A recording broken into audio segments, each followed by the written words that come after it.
नमस्कार,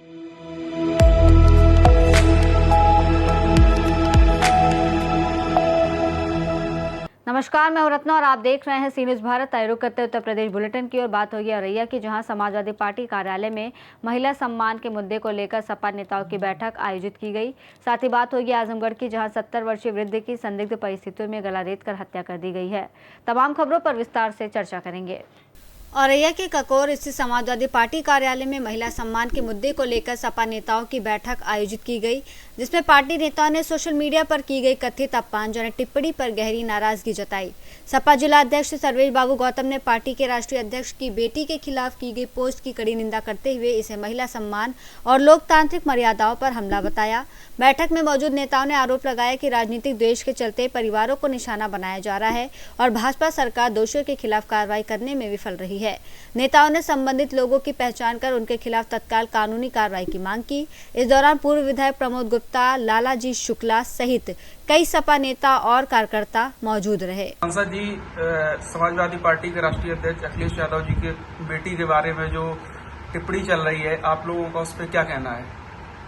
देखिए, जो हमारे परिवार, हमारी समाजवादी पार्टी के मुखिया आदरणीय अखिलेश यादव जी की बेटी के बारे में कहा, वो उनकी बेटी के साथ साथ इस देश की बेटी है, उत्तर प्रदेश की बेटी है। तो हम लोग यही कहना चाहते हैं, जिसने भी ये अभद्र टिप्पणी लिखी है उसके साथ सख्त कानूनी कार्रवाई हो। और यहाँ औरैया के तमाम वरिष्ठ नेता लोग बैठे हैं, ये सभी लोग धरना प्रदर्शन, अगर उसके साथ कार्रवाई नहीं हो तो हम सभी लोग मिलकर धरना प्रदर्शन करेंगे और उसको जेल डलवाने का काम करेंगे। समाजवादी पार्टी के राष्ट्रीय अध्यक्ष माननीय अखिलेश यादव जी की सुपुत्री अदिति यादव, जो कि विदेश में शिक्षा ग्रहण कर रही हैं, उनके बारे में जो अपमानजनक, भ्रामक, महिला को अपमानित करने वाले शब्दों का जो प्रयोग किया गया है, ये बहुत ही घोर निंदनीय है। और जो आईडी भीखाराम बिश्नोई के द्वारा जो टिप्पणी की गई, उसको आगे बढ़ाने में सहयोग करने वाले जो लोग हैं, उनको सरकार को अब तक संज्ञान में लेकर के कार्रवाई निश्चित रूप से करनी चाहिए थी। यदि यह सरकार महिला सम्मान और उसकी बात अगर करती है, महिला सशक्तिकरण की बात अगर करती है, तो निश्चित रूप से अभी तक जो है कड़ी कार्रवाई हो जानी चाहिए थी। लेकिन ये मामला कहीं इस तरह का संलिप्तता का लगता है कि एक तो माननीय राष्ट्रीय अध्यक्ष जी ने अयोध्या मंदिर में जो चढ़ावा की जो चोरी हुई 7 करोड़ की, उसका मामला जो उजागर किया, उससे जोड़ करके ये टिप्पणी झूठी और भ्रामक की गई है। या अगर इसको हम इस तरह से कहें कि आज भी इस मानसिकता के लोगों की मंशा पीड़ित समाज के प्रति वही बनी हुई है कि जो कभी बहुत पहले हुआ करती थी, कि जब एक समाज में एक भ्रांति थी कि किसी भी वर्ग की महिला को पढ़ने का अधिकार नहीं होना चाहिए। आज जो परिवार पीड़ित समाज के सक्षम हो गए हैं और अपनी बेटियों को पढ़ाने के लिए, उच्च शिक्षा ग्रहण करने के लिए अगर विदेशों में भेज रहे हैं, तो इनके निश्चित रूप से उस मानसिकता का कीड़ा आज भी काट रहा है। तो इस तरह के आरोप लगा करके मनोबल गिराने का काम कर रहे हैं। उस समय का याद करें जब परम पूज्य बाबा साहब उन विषम परिस्थितियों में विदेशों में पढ़ने के लिए जा रहे थे, तब भी यही चीज़ थी कि एक अछूत को पढ़ने का अधिकार, उच्च शिक्षा ग्रहण करने का अधिकार नहीं था। वो मानसिकता आज भी सरकार में दिखाई दे रही है कि आज भी समाज के प्रति, महिलाओं के प्रति इस सरकार में जो लोग हैं, उनकी मनसा और मानसिकता वही आज भी दिखाई देती है। तो निश्चित रूप से मैं सरकार से मांग करता हूं कि जो इस तरह की भ्रामक, अपमानजनक टिप्पणी करने वाले लोग हैं अदिति यादव जी के बारे में, उन पर निश्चित रूप से कड़ी कार्रवाई की जाए। और यदि कार्रवाई नहीं की जाती है तो निश्चित रूप से समाजवादी पार्टी फिर अगला अपना कदम और अपनी रणनीति उजागर करेगी। औरैया से सी न्यूज़ संवाददाता राजेश मिश्रा की रिपोर्ट। औरैया के दिव्यापुर बेलाब मार्ग पर असैनी गांव के पास कार और ट्रैक्टर की जोरदार भिड़ंत में कार सवार 5 लोग गंभीर रूप से घायल हो गए। सूचना मिलते ही पुलिस मौके पर पहुंची और सभी घायलों को उपचार के लिए अस्पताल भिजवाया। घायलों में 4 पुरुष और 1 महिला शामिल है, जिनका इलाज जारी है। पुलिस ने दोनों वाहनों को कब्जे में ले लिया है, जबकि ट्रैक्टर चालक हादसे के बाद मौके से फरार हो गया। मामले की जांच की जा रही है। औरैया से सी न्यूज़ संवाददाता राजेश मिश्रा की रिपोर्ट। आजमगढ़ के शहर कोतवाली क्षेत्र के शेखपुरा गांव में 70 वर्षीय वृद्ध की संदिग्ध परिस्थितियों में गला रेत कर हत्या कर दी गई। घटना की सूचना मिलते ही पुलिस मौके पर पहुंची और शव को पोस्टमार्टम के लिए जिला अस्पताल भेजा।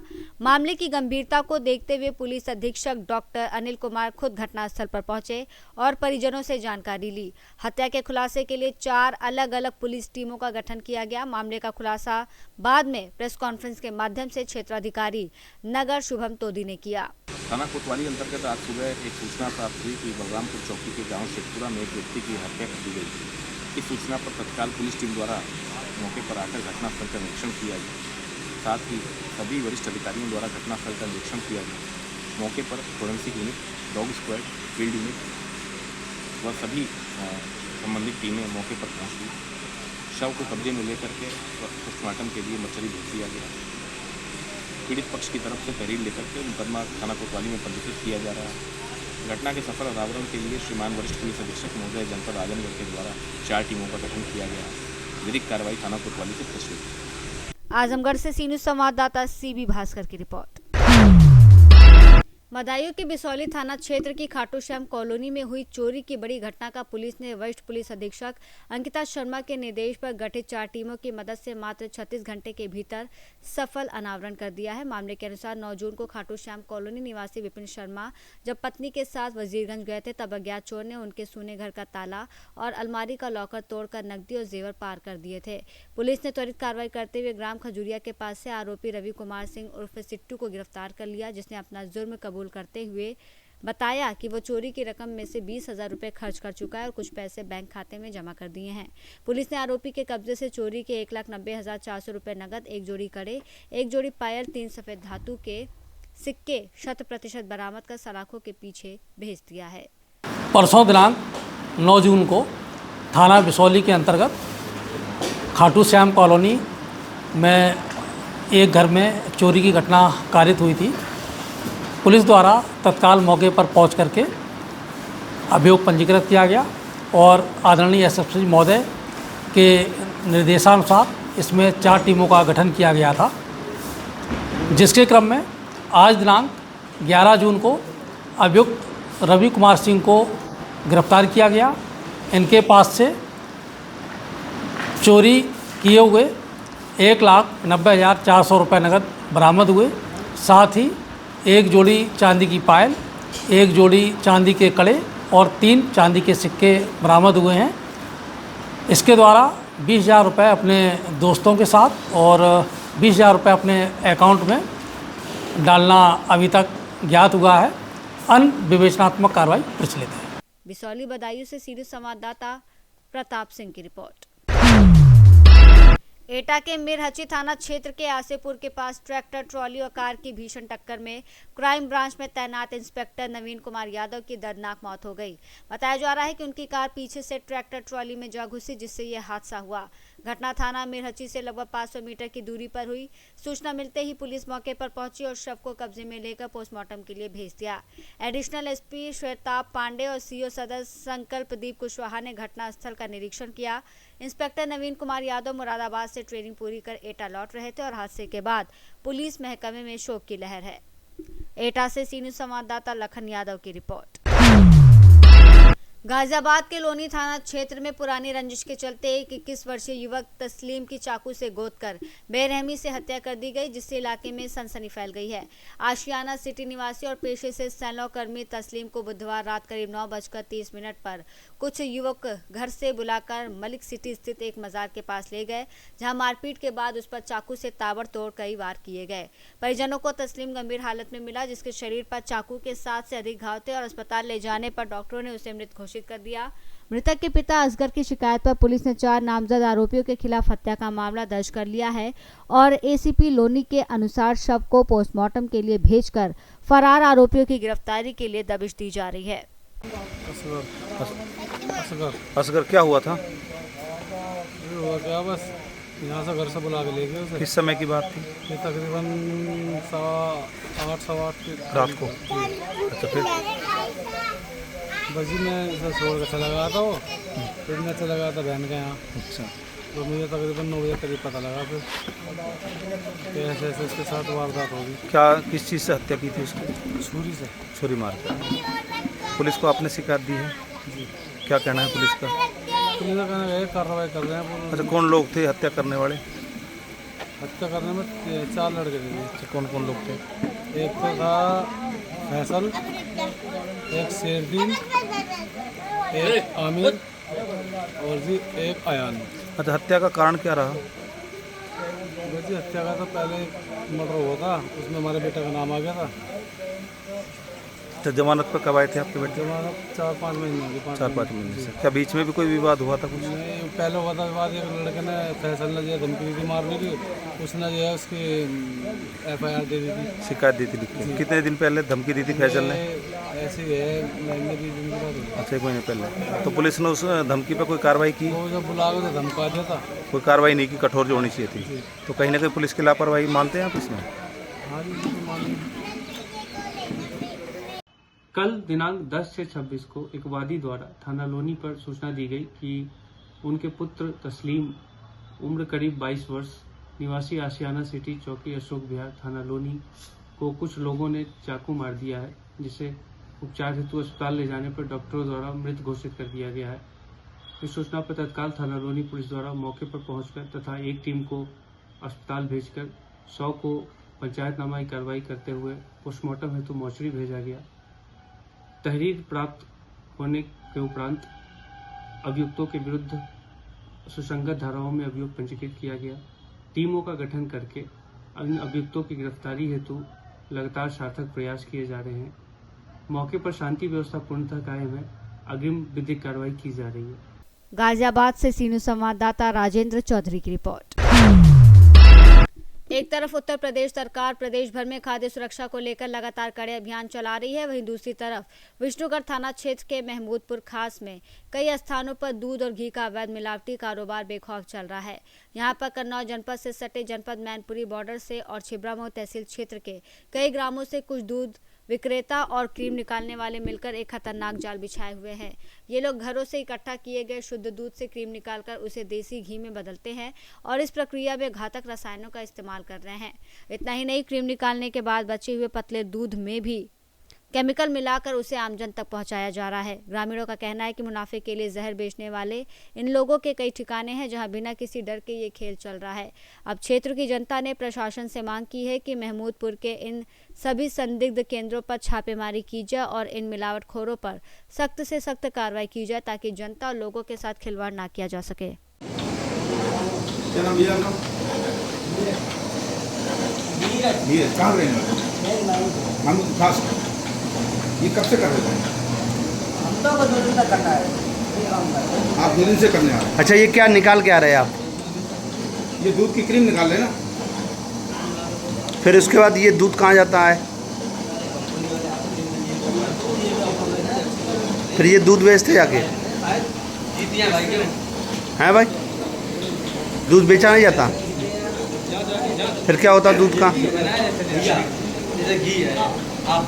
कन्नौज से सीनियर संवाददाता महेश गौड़। स्त्री मुक्ति लीग की ओर से नगर निगम के हालिया फरमान का पुरजोर विरोध किया जा रहा है। इस फरमान के तहत वाराणसी शहर के भीतर स्थित मीट मछली की छोटी दुकानों को शहर से बाहर अन्य जगहों पर स्थानांतरित करने का निर्देश दिया गया है। इस फैसले के खिलाफ स्त्री मुक्ति लीग की प्रतिनिधि लता ने जिलाधिकारी कार्यालय के सामने अपना विरोध दर्ज कराते हुए इसे राजनीति से प्रेरित बताया। लता का कहना है कि ये निर्णय नागरिकों के खान पान और सांस्कृतिक पालन के संवैधानिक अधिकार पर सीधा हमला है। उन्होंने आरोप लगाया कि भाजपा सरकार इसे हिंदू मुस्लिम के मुद्दे के रूप में पेश करने की कोशिश कर रही है।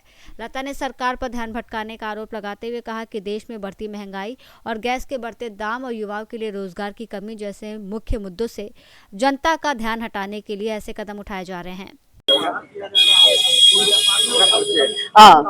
मेरा नाम लता है, मैं स्त्री मुक्ति लीग से हूँ और यहाँ पर जिस तरह से ये जो अभी नगर निगम की ओर से एक नया फरमान आया है कि बनारस शहर के अंदर से जितने भी मांस मछली की दुकानें हैं, जो छोटी दुकानें हैं, उनको यहाँ से कहीं दूसरी जगह शिफ्ट किया जाएगा। तो इसी का प्रतिरोध करते हुए आज हम लोग डीएम के सामने ज्ञापन देने आए थे और इस पूरे जो फरमान आया है इसका हम प्रतिरोध करते हैं, विरोध करते हैं। और इसकी राजनीति हम सब समझ रहे हैं कि ये क्यों इस समय, खास तौर पर ये पहले भी आया है और बनारस के शहर के लोगों ने इसका प्रतिरोध किया था और एक बार फिर हम इसका प्रतिरोध करेंगे।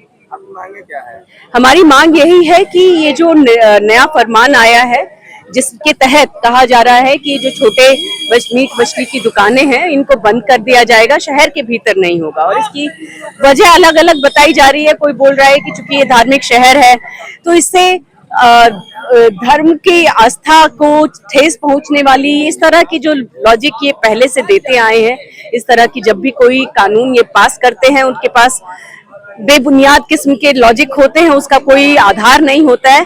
लेकिन जो प्रतिरोध कर रहे हैं उनको पता है कि क्यों ये कानून लेकर आ रहे हैं, ये नियम लेकर आ रहे हैं। इसके इस समय भाजपा सरकार पूरे देश में बैकफुट पर है। लोग, आम जनता सड़कों पर उतरी हुई है, चाहे वो गैस सिलेंडर की कीमतों के दाम तेजी से बढ़ रहे हैं, पेट्रोल के दाम बढ़ रहे हैं, डीजल के दाम बढ़ रहे हैं और इसकी वजह से हर चीज के दाम बढ़ रहे हैं। ये सभी जानते हैं पेट्रोल डीजल के दाम बढ़ते हैं तो सारी चीज पे, सब्जी में आग लगी हुई है, किसी भी चीज में, दूध में 2 रुपए लीटर बढ़ गया दूध का दाम।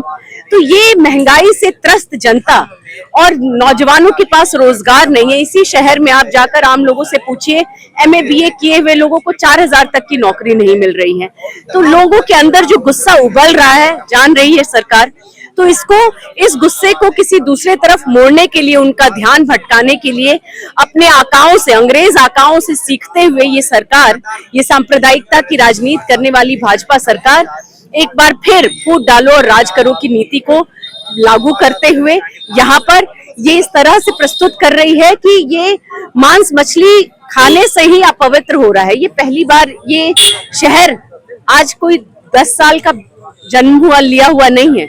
इसका इतिहास बेहद पुराना है, सदियों पुराना ये इतिहास है और तब से यहाँ हिंदू मुसलमान साथ में रहते हैं। और न केवल हिंदू मुसलमान साथ रहते हैं बल्कि यहाँ के खान पान में एक ये मिक्स है। कोई भी यहाँ पर आप नहीं कह सकते कि हिंदू खाता है नहीं, और ये पूरे देश की बात है। सिर्फ हिंदू वेजिटेरियन है और मुसलमान नॉन वेजिटेरियन, ये एक नया नैरेटिव सेट कर रहे हैं। देश की 70 से 80% आबादी नॉन वेजिटेरियन है, वो मांस मछली खाती है और वो अपने प्रोटीन की कमी पूरा कैसे करेगी। और ऐसे में अगर ये हमला होता है तो ये हमारे संवैधानिक अधिकार पर हमला है कि जो हमें खान पान और अपनी सांस्कृतिक चीजों को पक्का पालन करने को का जो संविधान हमें अधिकार देता है, ये सीधे सीधे उस पर हमला है। वाराणसी से सी न्यूज़ संवाददाता ज्ञानेश दुबे की रिपोर्ट। उत्तर प्रदेश बुलेटिन में इतना ही। देश और दुनिया की तमाम बड़ी खबरों के लिए देखते रहिए सी न्यूज़ भारत।